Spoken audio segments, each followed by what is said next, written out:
and more excited with the guests that I have today that will really brighten your day and enlighten your mind and hopefully motivate you, promote you to do the things you've been holding off doing or do the things you're doing now a little bit better with a little bit more support. With that said, chat's open. We depend on chat to direct us, make us as relevant as we can, and the ultimate goal is to have you have some really valuable quality takeaways that you can start applying immediately. With that said, Dean's here, first one to comment. Thank you, Dean. Leslie is our wisdom guide in so many areas. Okay. I just came up with that wisdom guide. I like it. And I think it fits. And I think her experience and her ability to communicate that in a way that's not only valuable, but worth remembering. So I've got Kinga here, who was just here 2 days ago. You know, I'm really trying to mix it up a little, moving the format up a couple levels where we get into deep, interaction. Your comments lately have been incredible. I love when they have full body to them.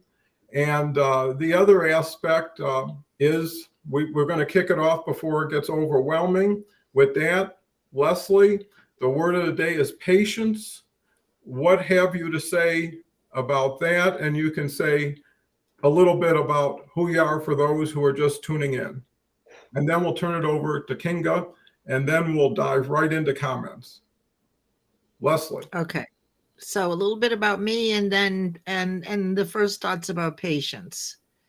So what I do is help people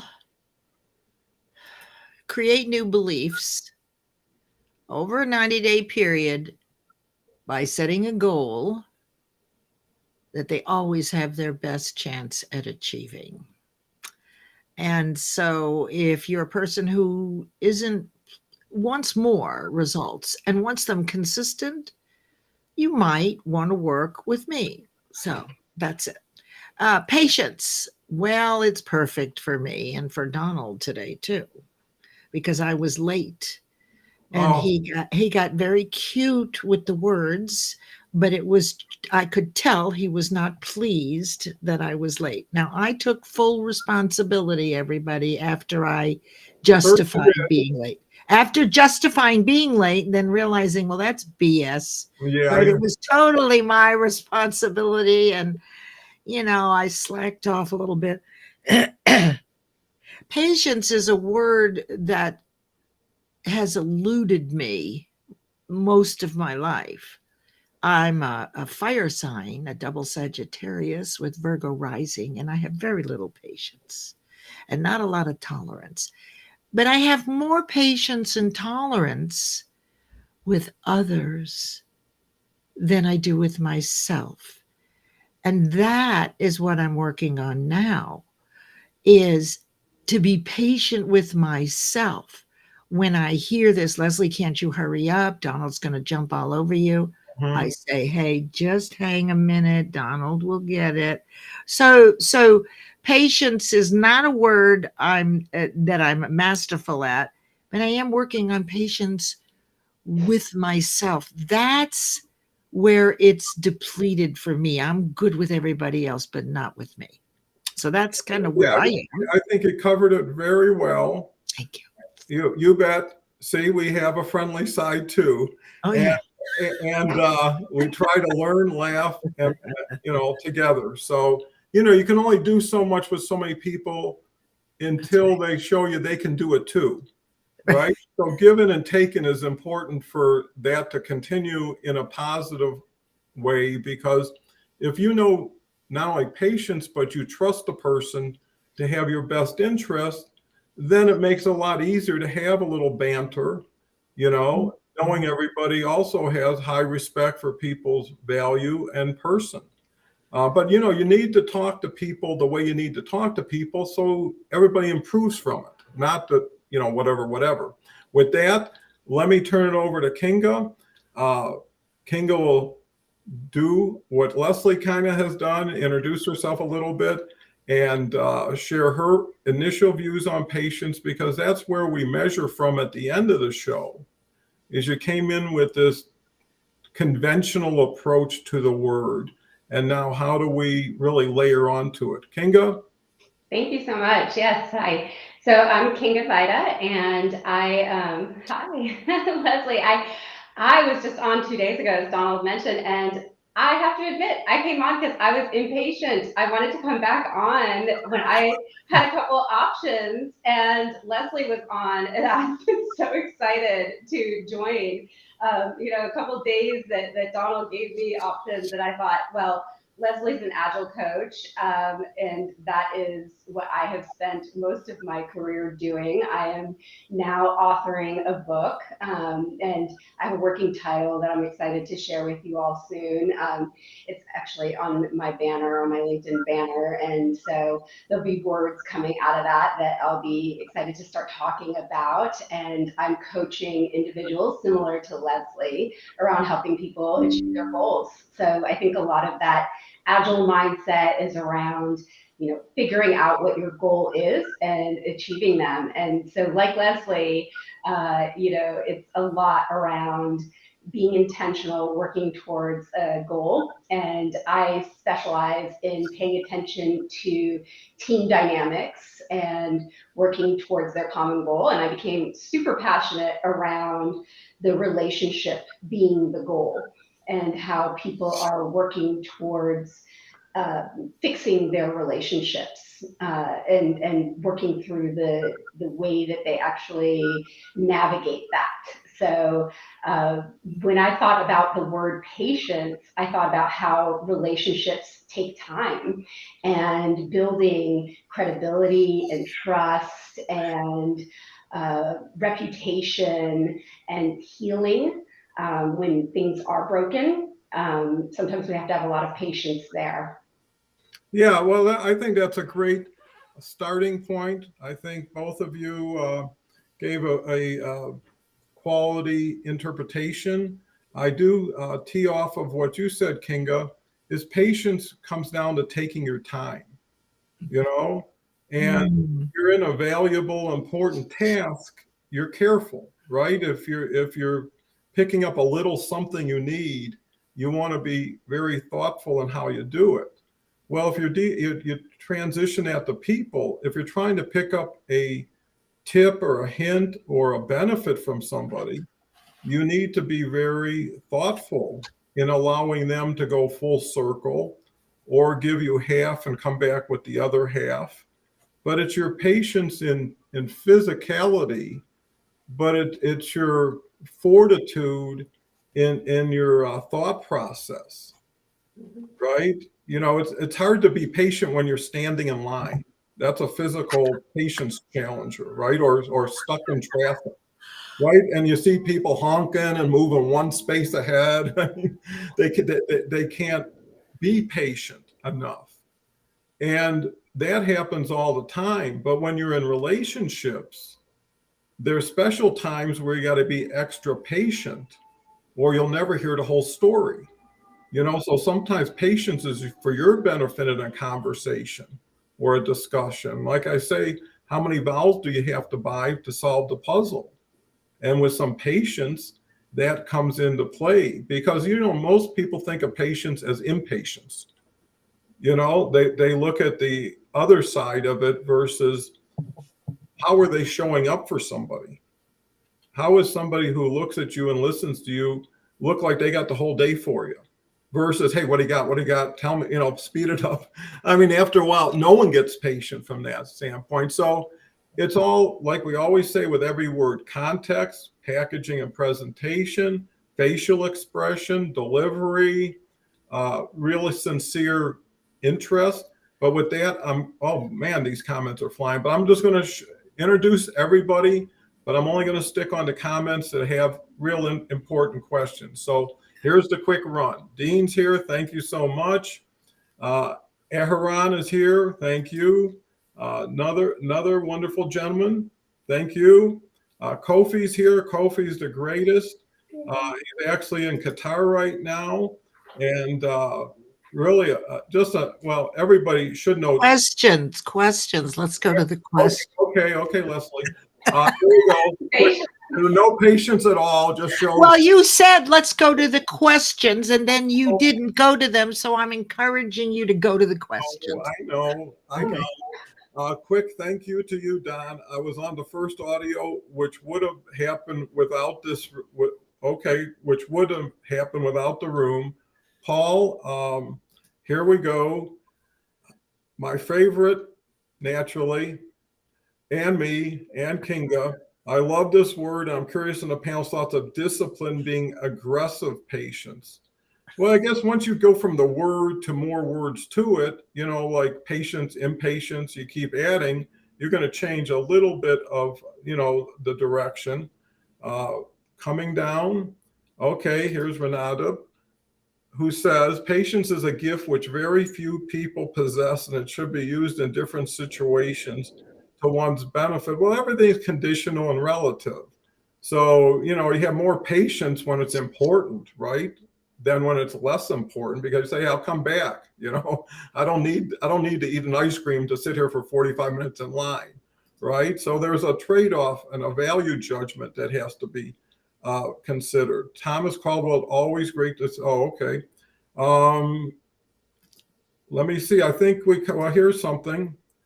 Paul says, one of the greatest skills I've learned from spending most of my life around older people, naturally. When my mom became medically disabled, I learned a lot of patience. Well, the earlier you learn it, the better it serves you as you go forward. Because, you always ask yourself, why not just take a few more seconds? There's a saying, if you don't got time to do it right, you got time to do it over again. Do it right the first time. Here we go with patience is a process. Catherine's here. Actually, Catherine will be here tomorrow with Leslie, and that should be another great complimentary show. Make sure you're on time, Catherine. Okay, let me see. I think we covered it. That must mean it's Leslie's turn. Yeah, it is. Well, so a couple of things. So I'm very sensitive about my time and kind of taking what you brought up about patience in relationships. That's where I don't invest time if we're not resonating on the same vibration. So for example, I don't know if you guys have had this happen, but you connect with somebody and the first thing they do is pitch you their stuff. Right? Oh, I can do this and let me do this. And right. So here's the thing. I've tried or I made the attempt. I haven't tried. I have actually responded to them selling my stuff. Well, great. Let me just tell you, you can work with me and here's what it costs. And here's what I can promise you. That's when I can tell if it's a chat bot, if it's a bot, because if there's nothing comes back, then I can let them go.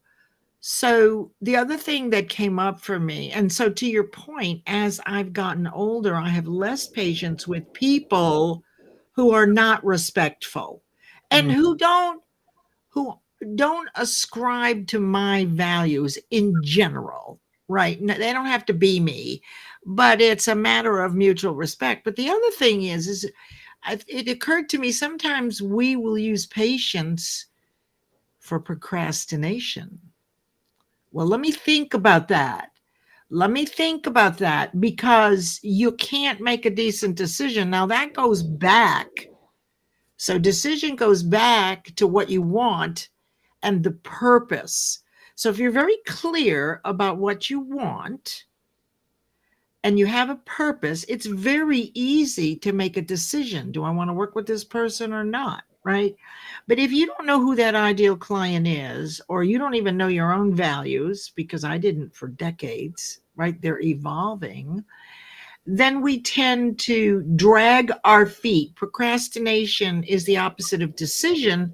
So all I'm saying here is that patience is not procrastination. That's what I would offer, and be mindful that you're not using, well, I'm being patient, because you're not making a decision and you're actually procrastinating.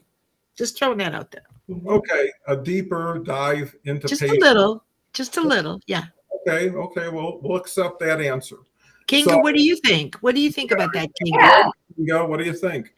I think absolutely that oftentimes we're put in situations where we think that, hey, I might be making a snap judgment about somebody, and yet my gut is telling me that something feels off, that something is telling me that this might not be a good match. And so but I don't know that I trust myself. And so we're procrastinating that decision to say, I'm just feeling this isn't a good match, or I'm seeing some red flags.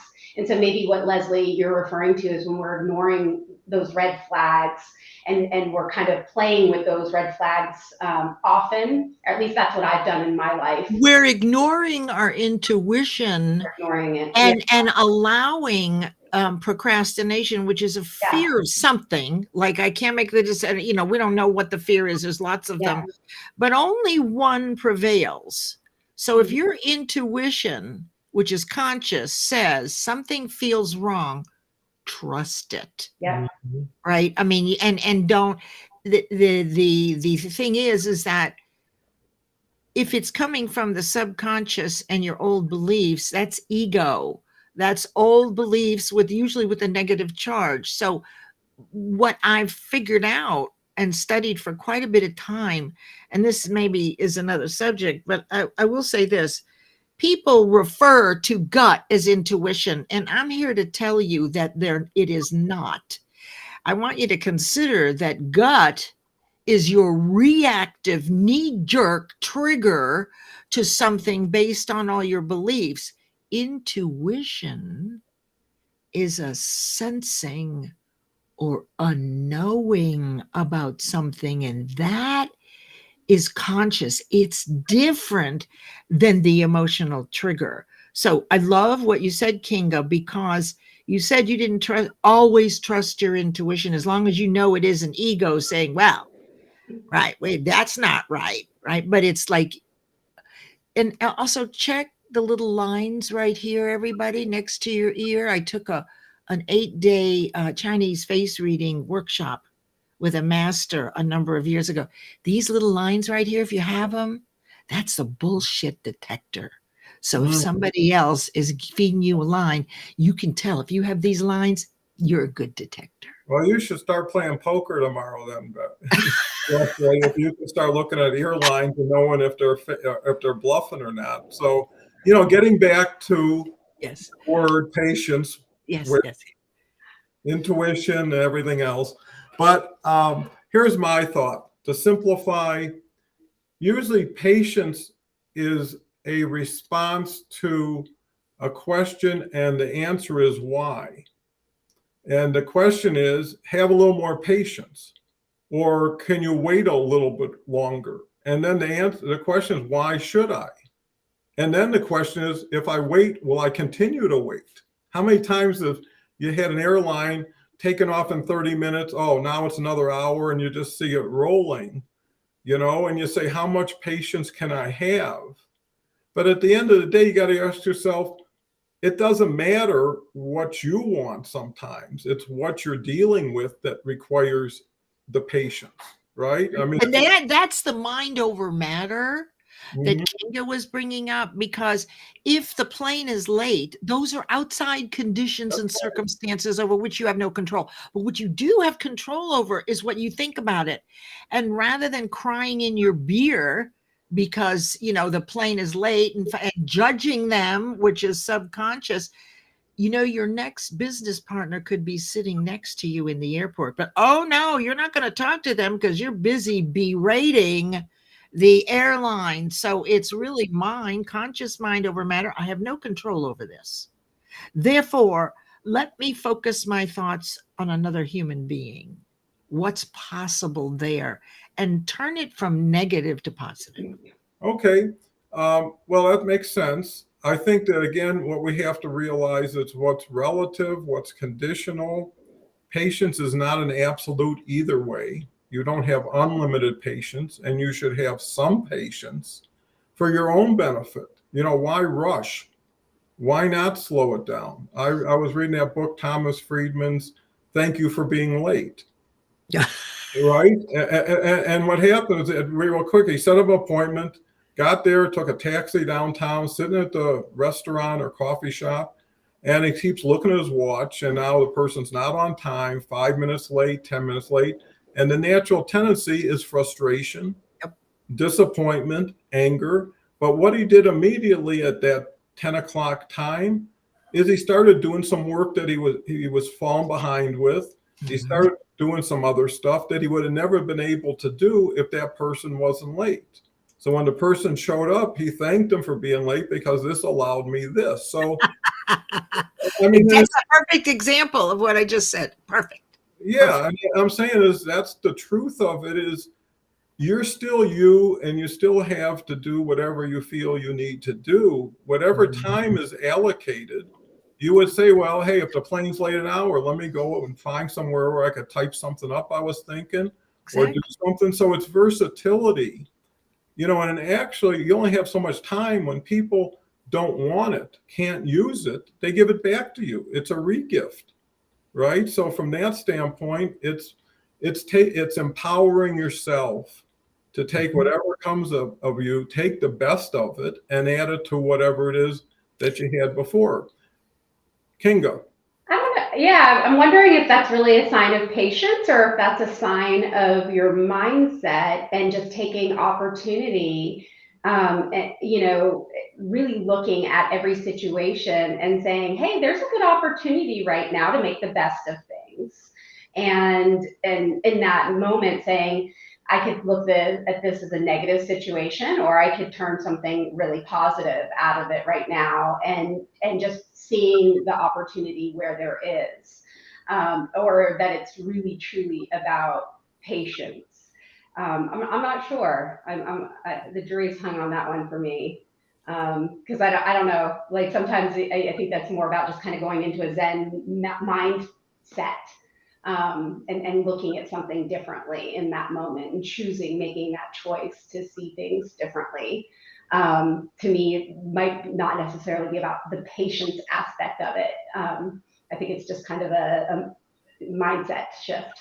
Well, and I think too, and I'll turn it right back to Leslie, is, it also depends on what's your agenda, right? So if you have 10 things on your list to do, and the first one is basically what you're waiting in line for or waiting for somebody for.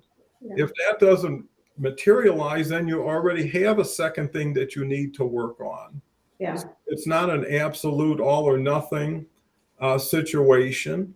And, the other thing about patience, which I think is very important, is understanding the other person's situation when they do show up, right? If someone's 10 minutes late, you would say, what happened, right? And if they said, well, I just blew out my tire 40 minutes ago and I just got it fixed. Today you can say, well, why don't you text me? Or, would be beneficial. But hey, if it's something I can understand, I'm lucky to hold fire. Because if I come out with my guns blazing and you tell me this great story, I wish I would have known, you can't unring a bell, So once you say it, and not only that, it's the energy. Right. So if you're going into a meeting that you're dependent on, that's important, you're going to have a lot more patience than the person who you're going to see. Right. When you're waiting in the reception area, a doctor's office or a business appointment, you don't drive an hour, fly in and say, oh, it was 10 minutes ago, I'm out of here. You might, but that won't endear you to having a second meeting. And then the key thing is, if not now, when? Right. Walk away today, what are you going to walk back to tomorrow? And I think patience is not about you. It's really about the other person or the situation. Possibly Leslie's given it the eye roll. But, I think that the key to this is understanding the now situation. And I think to Leslie's point, which makes sense, figure a way to play through it as fast as you can, right? Accept it, acknowledge it, move on.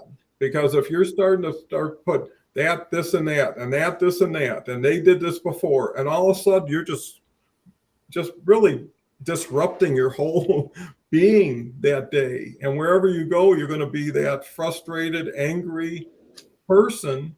And, the game is always between you and yourself. I see a comment. I'll turn it back to Leslie. Here's a big one. Well, wait, I don't want that comment. Okay, pick one. I want I want Dean LeBay's comment, which is a couple under that. It says, "How do you see patience as it relates to faith?" And I would love to answer that. Do you see it? Yep. There you go. I think he means patience rather than patient. But anyway, that's okay, Dean, the potato man. So to build faith in oneself, I have learned, takes time. Now, we are an impatient society and we're looking for quick fixes. There aren't any. Not really. Even if you use hypnosis, if you use silver mind control, if you can install a brand new belief in your subconscious mind through some sort of hocus pocus, whatever it is, it still takes practice in spaced intervals over time for it to set, if you will. So I think that the problem is that we're too impatient. Now, with my clients over the last 15 years, they've achieved 512-week goals using my hybrid system that they've achieved, right? So the idea here is haphazard or sporadic results are not going to build faith. Faith takes time through consistent, repetitive thought. And that's why I suggest one goal at a time, so you can actually focus every day or every other day on that one goal and everything else. Now, the other thing, that's one thing. And Dean, I hope that answers. And then there's another thing that's completely diverse, but it had to do with what Don said about frustration. So frustration is often the indicator that it's time for change. So if you're frustrated with people who were late, then it's time for you to consider changing how you run your business, how you operate your meetings. You know, the person who knows you only have a half hour, but they continue to talk past, right? I mean, I've even gotten up in my office and walked to the door to get a person out of there. So if you're frustrated with someone who does this continually, and this is a big waste of time getting back to relationships, I'm not giving patience to that. My patience is my time that I'll never get back. But very often, if it's frustrating enough, you'll say, well, that's it for me. I'm making some changes here. I'm not putting up with people who do this or putting up with people who are late. So the frustration can be used also positively to say, listen, you're putting up with this stuff. Stop being so patient and stick to your boundaries. But the faith part, which is so important, is stop being in such a freaking hurry to get everything. Take a breath and trust the process. Find someone who knows what they're doing and give yourself a chance to stay focused, rebuild focus again. That's why you don't have more than one goal. You don't finish them because you have to be motivated to take it to the end, right? So those are 2 points. One is use frustration as the impetus to make some changes for yourself that respect your time more. And then the other one is be patient and allow faith to build. You didn't have faith in God overnight. Your parents took you to church every Sunday and Sunday school, week after week, month after month, year after year. You now believe in God. But that was not an overnight thing. It took damn near a whole lifetime to have that kind of belief. Sounds great. Sounds perfect. I hope that wasn't teaching. Those were just points. It was teaching plus teaching, but it's okay. It was good teaching. I'll let it slide. Okay, thank you. I won't count against you. One thing before I turn over to Kinga that comes to mind And that was a great question, by the way, Dean and Paul. That is a deep question. Sorry, Don, please. I'm used to it, so it's okay. But here's what I now have looked at a different perspective of patients, because what we've been talking about is you with something or somebody else, waiting, doing right.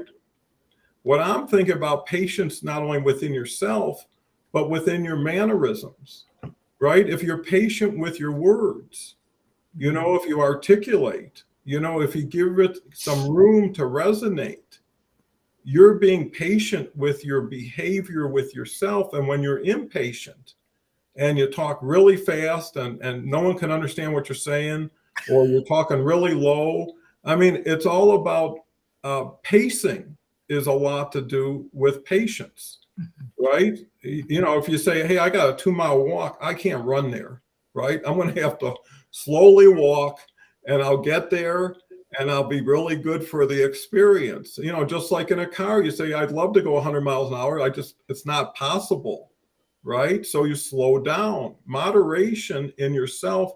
And one other aspect is that the more patient you project, the more patient someone near you becomes, right? Every time I ever had an irate customer and it was screaming and yelling, upset in the store and me, I would always whisper, and they would have to lean in. And they would start to come down. It's like chasing a dog or running from a dog. I mean, it's the whole process. With that, Kinga, you got to do better than what we just did, because you're coming off to a good beginning. Well, we all have our own perspectives here, and it's interesting. There's so many different angles that we can take a look at this word. It really is, because I think about it too from the same perspective. When I get excited, I get impatient about sharing my ideas. I'm a very passionate person about my ideas, and sometimes I want to explode, and I get that excitable feeling that I just want to share it, and so I do get to talking fast, and so I think about that, and so that was a good reflection point for me as you were talking about that. I think, gosh, I probably do sometimes go, oh gosh, and you want everybody to generate that same kind of excitement at that same level. So that's something for me to consider in the future as I share my own ideas. So, and be careful who you share them with. Yeah. Right? Because when they don't know what you're doing, or they're not as aware as you, because they love you, they may be your naysayer. So you can share, but I've learned that if I share with people that don't know where I'm headed, they tend to attempt to stop me somehow, or to maybe they don't want me to get hurt or fail, right? I don't know exactly why the naysayer does what they do, but that's why it's important, I think, to be careful with whom you share your things. Great point. Back to Kinga. Yes, please, Kinga. Sorry for interrupting, my dear. No, you're fine. Always asking forgiveness, never permission. There you go. Yeah.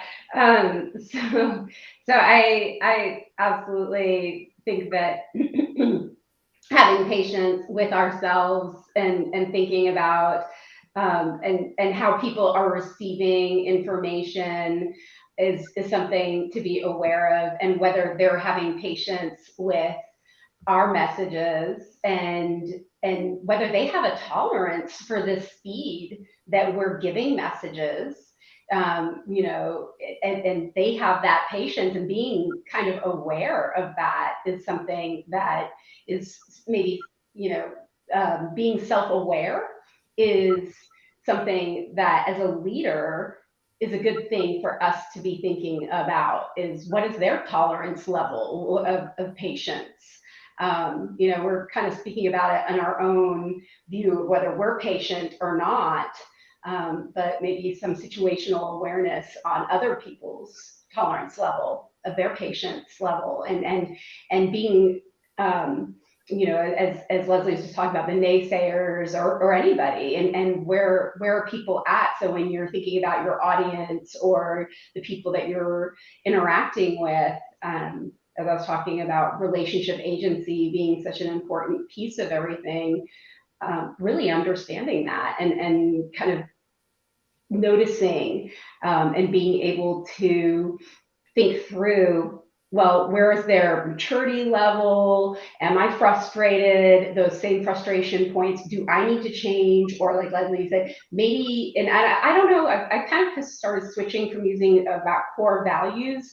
As somebody was talking about compass, and I liked that word to think about, because oftentimes we say, okay, a core value might say, we should be honest. We could all agree to that, but your interpretation of the word honest might be different than mine. And so I liked the word compass when that is kind of more what direction, and so it's less defined. It felt like a little bit more what points us in the same way. So as long as our compasses are pointing in the same direction, those are the types of people that I want to be around.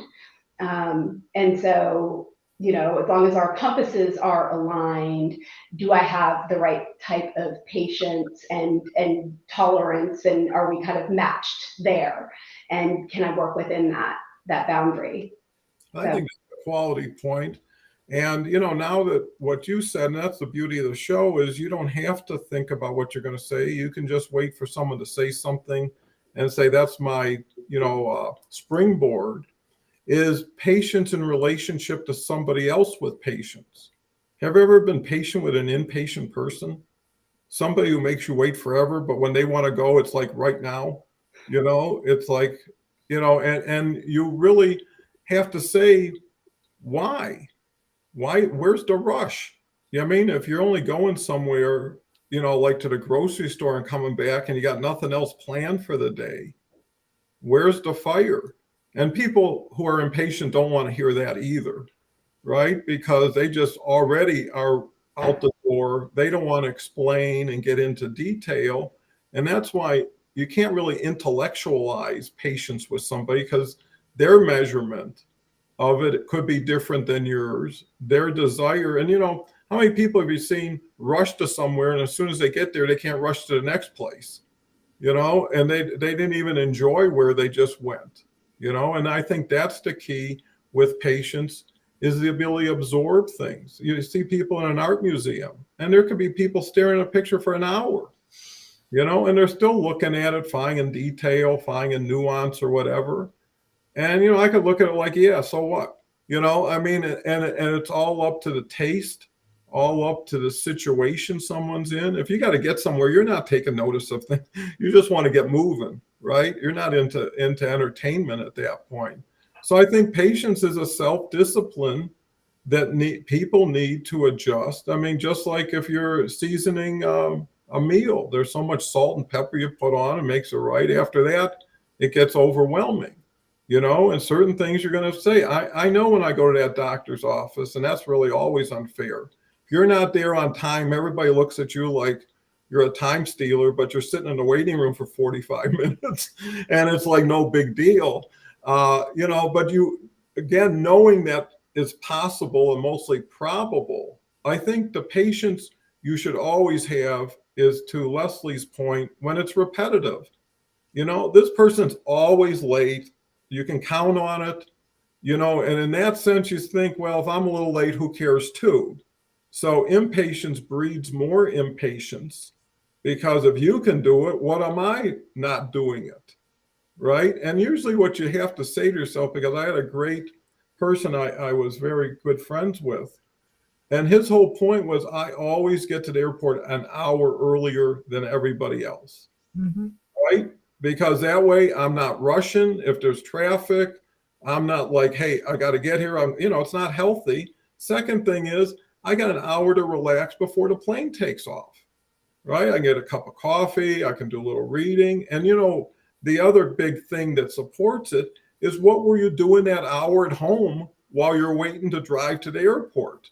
Watching TV, read a newspaper. I mean, why put yourself in impatient situations and put other people through it because you're trying to just do enough. I'm going to get there just in time a little bit before.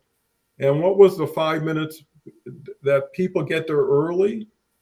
It shows, hey, they are conscious. And what you always want to do to distinguish and differentiate yourself is be different and distinctive in a quality way, right? Because I know when I did interviews, if someone was a minute late, it just blew the whole interview. I'd still have it.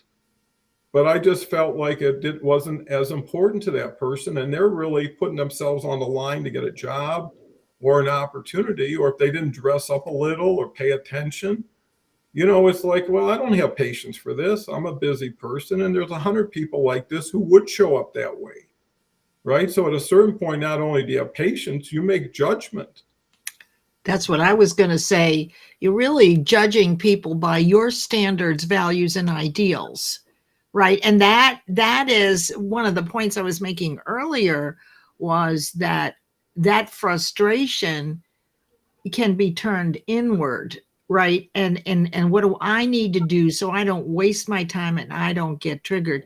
Chinier asked a question about whether this is inherent or learned. And I would say these skills take a lot of practice in spaced repetitive intervals over time, right? I mean, to develop patience, it takes time, and nobody really wants to wait. I mean, but yet, Don, the thing is that your frustration or our frustration when someone is late shows no patience, because what we're doing is we're actually judging them a certain way because they didn't adhere to your industry standards. And you can do that. Everybody has the right, to see things from their perspective. But, the another way to do this is when they come in late, right, which you had pointed out before, is that we don't always know what's going on. And one of the rules, if you will, or one of the agreements in my program is that you will only miss a program if it's an emergency that only you can handle. So if you have a wife, if you have a kid, if someone's bleeding, go do it. And if you're going to miss or be late, communicate. Those are agreements in advance. So I don't have to sweat when one of my clients doesn't show up because they've let me know. Now, that doesn't happen often. But this business of people committing and giving their word and investing money with me. Now, this doesn't happen anymore. But there was a time when people just threw money around, and my prices were lower then, I guess, and I had more people that weren't my ideal. But their relationship to their word was very weak, right? And so what you do is that those are not the people that you want to hire. Those are not the people that you want to invest your precious consumable time. Somebody said, and I don't know if it was Paul, but there was an opportunity to teach them. No, thank you.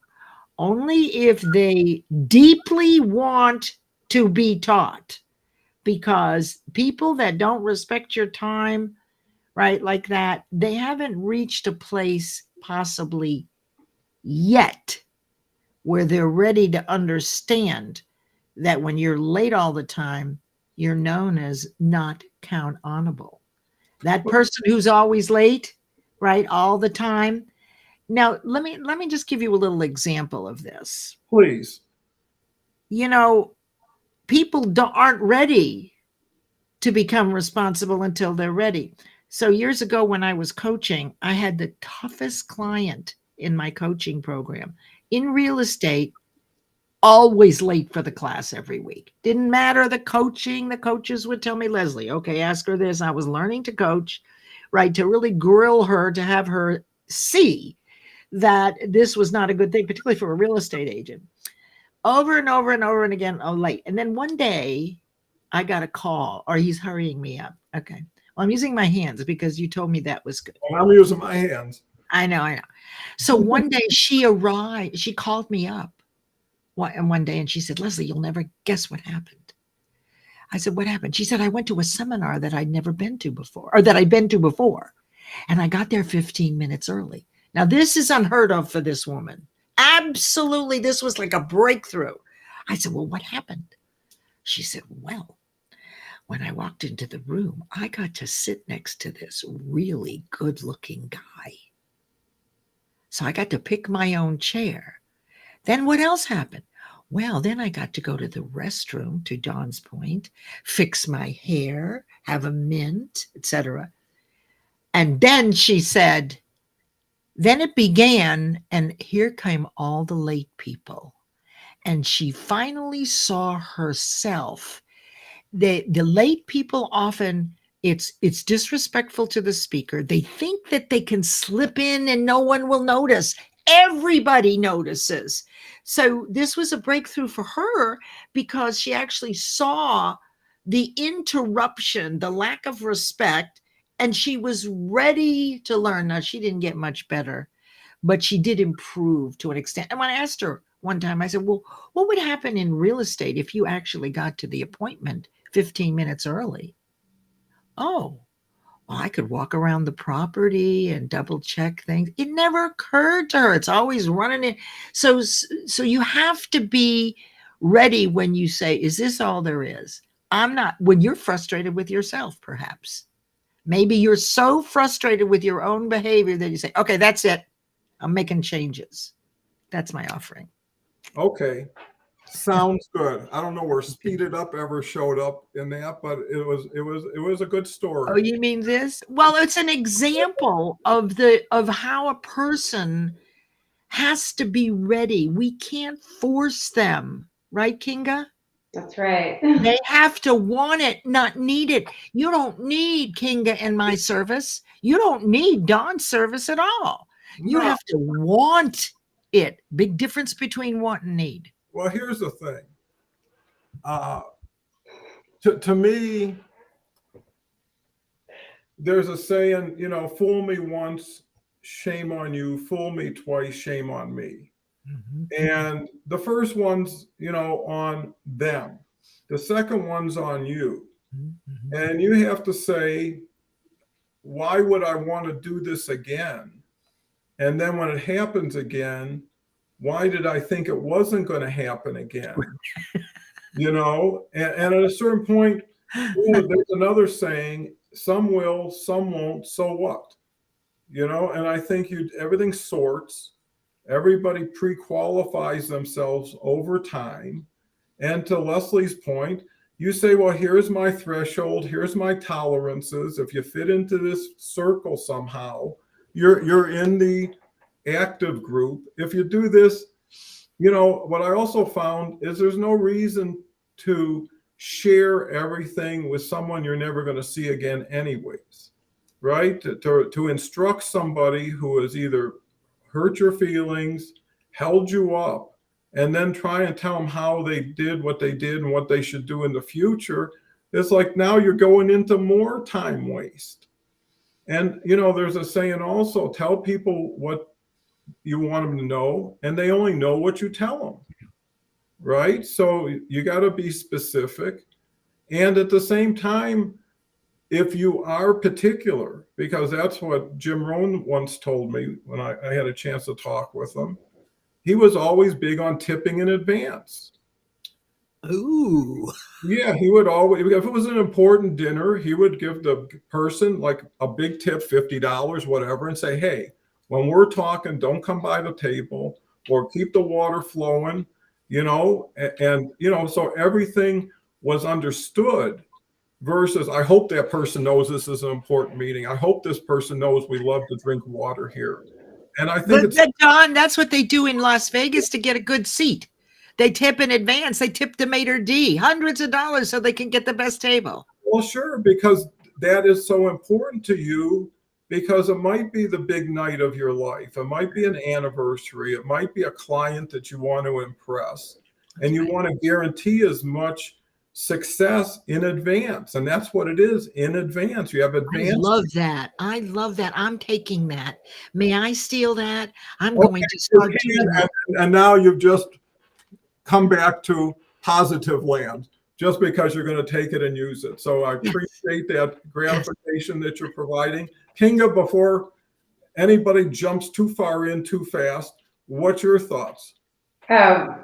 First of all, I'm having a blast. This is so much fun. But so for the tipping thing, at first my reaction was thinking that maybe it's a way to dangle a carrot, but I see the point of, yeah, I see the point that you're trying to make, that you're actually saying, hey, this is really important to me, and I want you to understand how important this is to me. And I think that communication is really the important part of it, right? And that is great, because communicating that goal to that server is the important piece of that, to say to them, this is how we like things, this is our preference, this is an important evening for us, this is what we kind of have writing on it, and please do that for us. This is how you can make it good for us. I appreciate that aspect of the tipping in advance piece of it. I think it does add a layer of maybe a little too much pressure. Maybe that's from me having worked in the service industry, where I would be like, oh gosh, if I mess anything up now, I'm going to watch these dollars get taken away, and that's a little bit of pressure. But that's a different story, I guess, there. And doesn't have anything to do with patients, I guess. We keep reading, Leslie. I know. What are the notes saying? Those were my notes. Those are the things I wanted to talk about. Those were the points, like frustration and all that. Yeah. You're already over. Waiting. Luckily, it's the weekend, so maybe we can give her time for those notes as well. Yeah. So, and then the patient, she's cracking me up so much. The patients on the relationships, just in general, and with ourselves, Leslie, you've been talking a lot about the ick moments, and you started this saying that you have the least patience with yourself.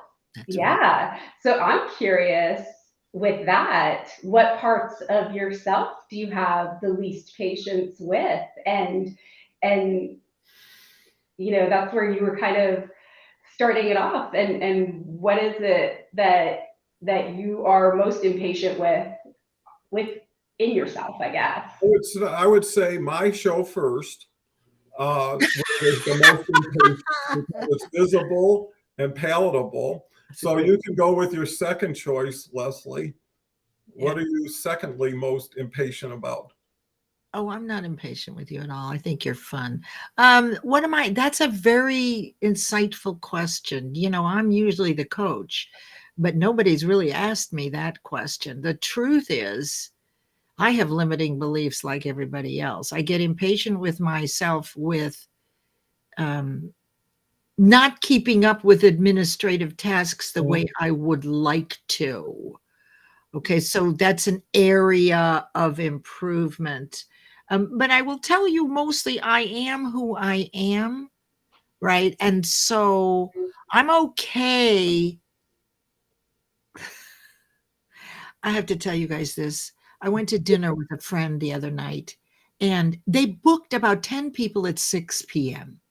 And we're all standing there like cattle in the lobby, and it's 100 degrees and 100-degree humidity. And I'm pissed off because we all have sick, but they aren't seating us. So this man in front of me, well, we've been coming here for 5 years and the service is so good.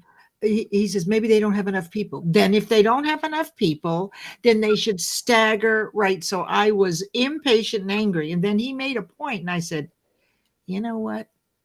You're absolutely right. So his way of being actually alleviated my frustration. I actually listened to what he said, right? Although I was frustrated, right? So it just goes back to, that's who I am. And I'll tell you, if you're with me and you're worried that I might embarrass you, that's the fear of criticism. What will other people think? You've got to let people be themselves. You have to let them express themselves as long as they're not hurting people. So for me, I don't know. I'm a little hard on myself on some things, right? But not so bad, right? It's where I have the least patience. Let's put it that way, is with myself. Does Mhm. if there was a scale, I don't know how you would do it. I'm much more patient with other people that I've identified and that I work with that have similar values and similar ideas about being your word. But it's really me. When I break my word, oh, I will immediately clean it up. And if I don't, I am miserable until I do, because it rents space in my mind. I can't let go of it. So maybe that's the place of being more patient, is not get so upset with myself. Go and clean it up right now. Apologize, take responsibility. Don't let another minute go by, right, feeling this way. I really appreciate that question, I Kinga. think that was a quality question. And, It was. to address patience, it has a great deal to do with how you respond to things. And one thing I'm most impatient about is technology issues Ah. when you're depending on something and it's not working and it always worked. And then you're looking at every little thing you could touch or hit, and then you're Googling, and then the time is ticking against you. They used to have a show on when I was growing up called Beat the Clock, Oh, yeah. right? And you had like 20 seconds to put 3 eggs in a spoon or something, whatever, some ridiculous thing. And just like if you can ever imagine Yeah. being in school and taking a multiple choice test, and you're just zipping along, got 40 questions to go, and they say 4 minutes to go, right? And everything now changes. You get stressed, you squeeze, you can hardly write with your fingers because they're shaking so much. And at the end of the day, all you can do is just answer every question, A, B, C, D, hope, because anything is better than nothing. And what it said is you created a situation you got lost in time with. Why are people late? Because they're distracted. They decided, hey, I'm going to change my shirt one more time today, or I'm going to take a different route. And then all of a sudden, unexpected shows up. And you say, I was going to be there on time, and someone I got caught with a ticket or a flat tire. And again, it comes down to how important was that meeting to you? What was your backup plan?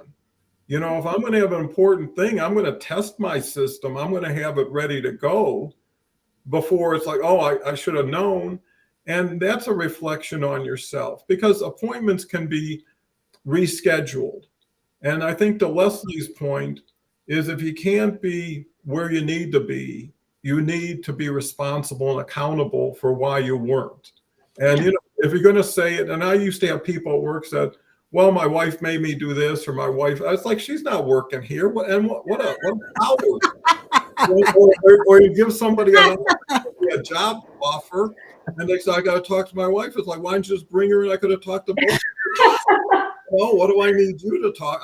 Have her come in tomorrow. Because if it's up to her, she's signing. That's an excuse. That's what we women used to use, is let me ask my husband. Well, I'm just saying, is it shows cowardliness. And all of a sudden, the poor person who is now getting blamed doesn't even know it.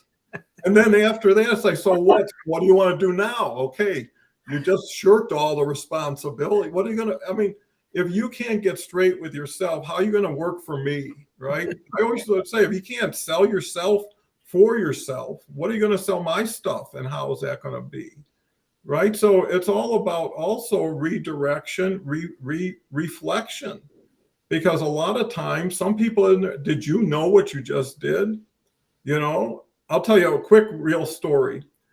I became partners with this humongously wealthy guy, a billionaire, for 12 years.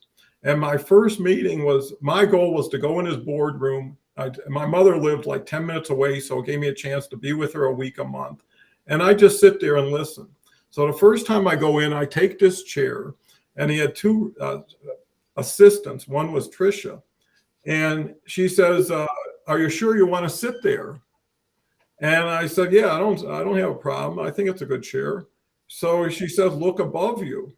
And I looked, and it was Fred's picture with a spotlight on it. And that's Fred's chair, you know? And the thing is, I never knew. Thank you so much.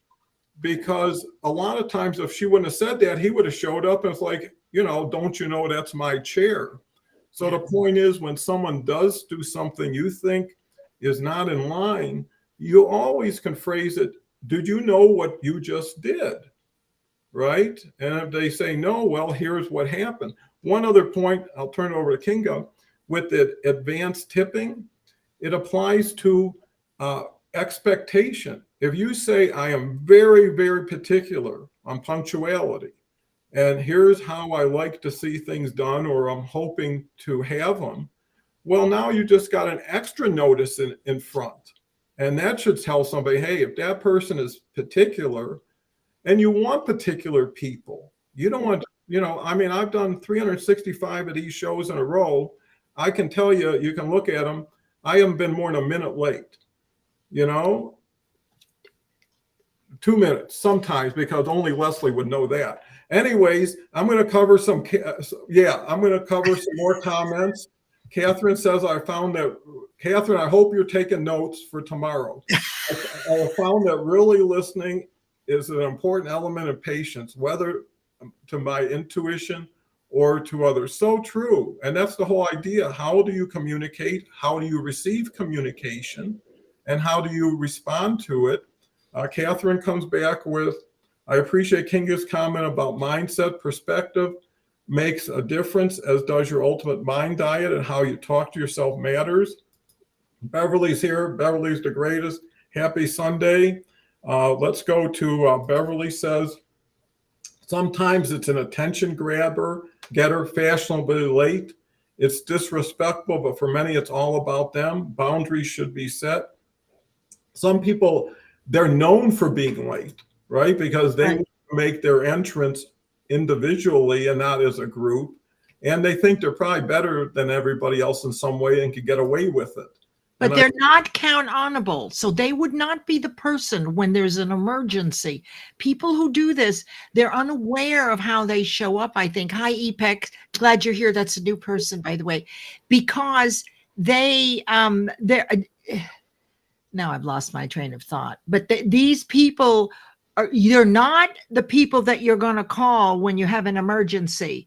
So they can show up fashionably late, but they're not count onable. So if you need something, you're not going to call the late person. And that doesn't mean that late person doesn't want to be count onable. They'd like to have that happen, but their behavior and the way they treat time tells you your intuition and just logic that you can't count on them. So don't call them for this. It's okay. Just don't call them. Call somebody else who shows up on time. Yeah. And I guess, it really comes down to, how do people make you feel? Right? And if it's somebody, like if it was my grandmother, I had all the patience in the world. I could never get mad at her, because I always knew how much she goodwill and how much she gave so much for so long, that if that was just a way of saying, hey, whatever you do is cool with me, I'm just happy to have you and be with you. Right. And now we're not into keeping score or who's in front or who's behind. And I think that gives you some satisfaction that some people are timeless. Some people aren't affected by time. Some people don't take advantage of time in the same way. And those people aren't transactional. So they're not throwables, or throwawayables. It's like, you're a keeper. I don't care what you do. Just keep doing it. Just keep being here. Grandchildren fall into that category. Oh, for sure. And I'm saying, anything wrong. Well, and again, that's where it's so important to build goodwill in advance. Be known before you're needed. Build a reserve just in case you slip up. that you can say, well, the other point, every time for the last 10 times, I was always on time. This is the first time, and everybody's willing to give a little probation for the first timer. So Kinga, I think me and Leslie have really come to a good, stable foundation after an hour. So your turn to build on it. Last comments, last thoughts. Oh, Leslie. Yeah, I agree though. It's so much about the type of relationship that you're in when we're talking about friends and family and things like that. I have a great friend and I am somebody, I was a project manager in my former life for many, many years. And just like we were talking about, when I would have my team help me with recruiting efforts, I would make sure, hey, we had team values, and I would say make sure that the candidates that we're interviewing, they understand what kind of boss I am. Share with them what it's like to work with me as a boss. Make sure that you share your experience so that they know what they're getting into, and be candid with them, because you understand your perspective better than I understand what it's like to work for me. And I wanted them to really know what so that they knew what there were certain triggers for me. I did expect as a project manager that my team members would show up on time. They were running every meeting. And so, being late was unacceptable on my team for my team members because they were leading every meeting. And so there were some non-negotiables, and that was important for that role in that particular sense. But I had plenty of friendships that it was fine if my friend was late, because we were just hanging out on the weekend, and so I didn't have that kind of strict policy, and I had plenty of patience in certain situations, and I knew how to negotiate that with that relationship. And so it's not that I as a person didn't know how to have patience in some situation, and so it's negotiating it in that relationship. And that's why I was able to start saying, it depends on the relationship, it depends on the situation, and it depends on the communication that you've had with that person, and a mutual understanding that we've had. And so the friends and family that I had that were notoriously late, and that I loved and adored them anyway, and I just knew that came with the territory, and I chose to accept it plenty of times. And there were some friends that I was like, this is just really starting to hinder our ability to even get out the door and do anything, and it's too frustrating for me. And then there were friends that I said, no, it's usually fine, and we still get to do something fun and pleasurable, and the day we can make a good day out of it. So, doing what's best for you is kind of always my policy.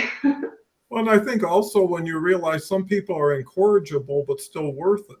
Yeah. Right? If you had a 7:00 dinner date, Yeah. and they're always going to be late, and you say when they show up, we always allow an extra 15 minutes when we meet with you. So it's not telling them to fix it. It's just saying that, hey, it's noticeable, aware, but we already have adapted to it, and you're worth waiting that extra time and knowing that we're going to wait, because in a sense, to Leslie's point, it's better to notify somebody in advance. It was kind of interesting. I had a gentleman from Italy, and we had a Zoom call, and he didn't call, didn't show. And then I get a text 6 hours later that I was on some rapid transit subway or something, and it broke down. And I would say, well, that was 6 hours ago. Did your text break down for 6 hours? It's like, as soon as you should get on the phone and say that. And at a certain point, trust is everything in any relationship or communication. And once people lie, don't take responsibility, and you could take one extra step, add something to it, like, I am so sorry I'm late, I apologize, let me make it up to you, right?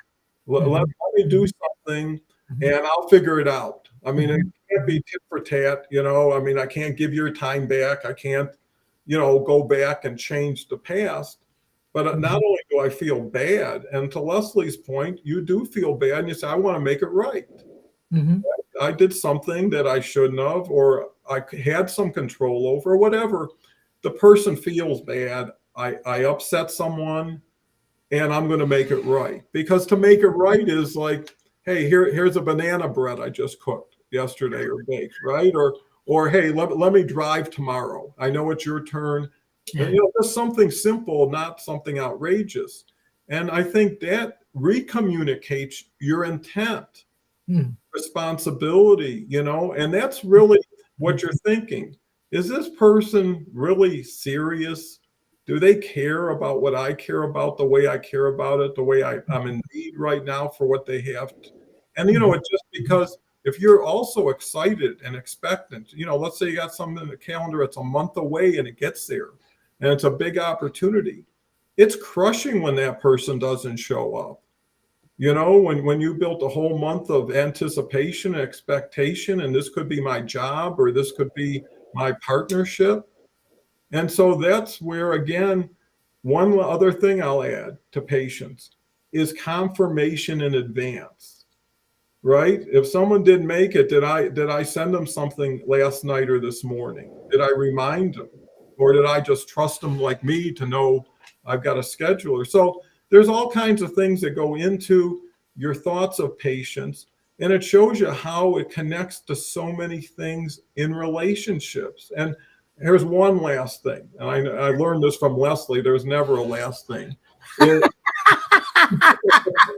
You say it just to get one more thing in, and then you can get another one in.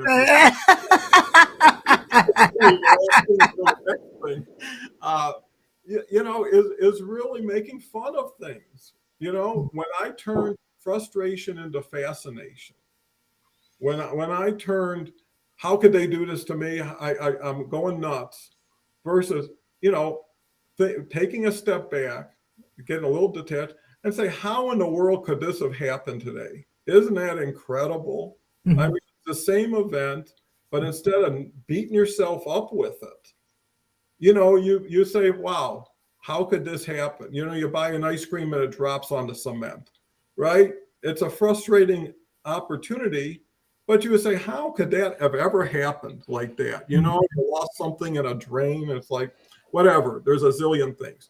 So to wrap it up, we're way over, but it is the weekend, and I don't respect top of hours much, and we're having so much fun, I couldn't stop. What can you share in conclusion, Kinga, between the subject, the audience, the panelists, that made this show a little bit more experiential and a learning experience? Oh, I appreciate everybody's patience with us. Because we were all over the place, but I had a fantastic time, and I learned a lot today about both of you, and a little bit about myself as well. Well, that's so beautiful, because that's really the key is knowledge share. It's like if everybody brought their nicest stuff and threw it on a table and said, let's pick between what works for us now, what works from us. I got my stuff I'm really not into, and blah, blah, blah. And little bits every day taken into consideration start making small adjustments in the way you zoom into things. And you also find people like you.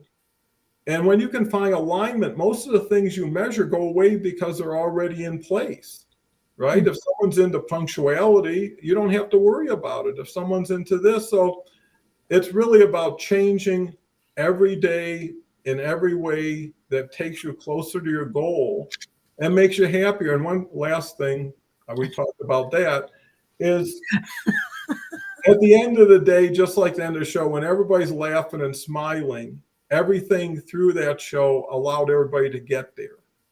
And where you want to be is where you're going.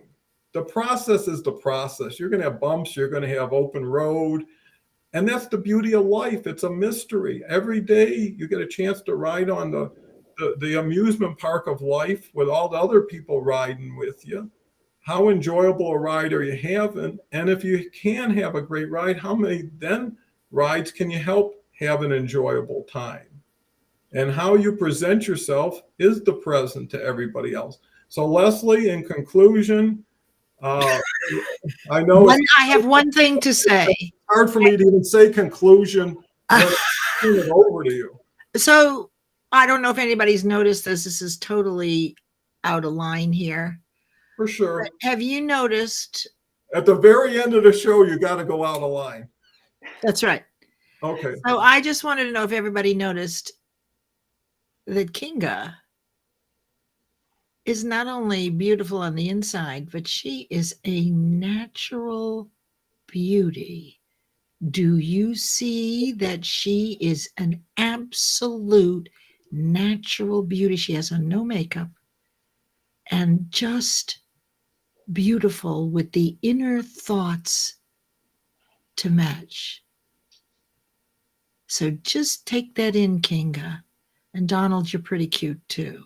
Well, I was going to say you're a natural beauty yourself, Leslie, because there's so many different layers of beauty, and the deeper you can get, the richer it gets. I always I tell that story when I met my wife, or my girlfriend back then. It's like over a long time ago. I was joking with her. I said, "You'll only be the second most beautiful woman in the world," and she was young, teenager. So, well, who's first? And she was like insistent. I said, well, it's always going to be my grandmother, right? Because she was here first. And to the day she passed, when she was 97, she was still the most beautiful woman in the world because her spirit never got old. Her enthusiasm, her love was always new, fresh, and beautiful. So it's so nice of Leslie to acknowledge what is in front of people. And it endears everybody to her because it just shows kindness is memorable, because so few people are that kind, are that truthful. And I don't think you were out of line. I think you were elevated over the line. Thank you. You bet. See, it can work every way. So this is even a better ending because of Leslie. Leslie kind of reminded me we're dated. But there used to be a show with George Burns and Gracie Allen. George! Yeah, anyways, it was the same kind of back and forth. And actually, Gracie was the smart one and the funny one. Actually, I was thinking about this very thing, Donald. You're Ricky Ricardo and I'm Lucy. You're the straight man and I'm the comedian. Yeah. I mean, the idea is the ensemble, the harmony, the totalness of it. When people can get beyond themselves, get into something bigger, especially other people who are more expansive, who have room for people to come into their life, but also grow with them in the circle that they just entered. And I think too many people are moving towards walls that don't have openings versus wide open doors. And I think that's where the patience is. There's a saying, measure twice, cut once.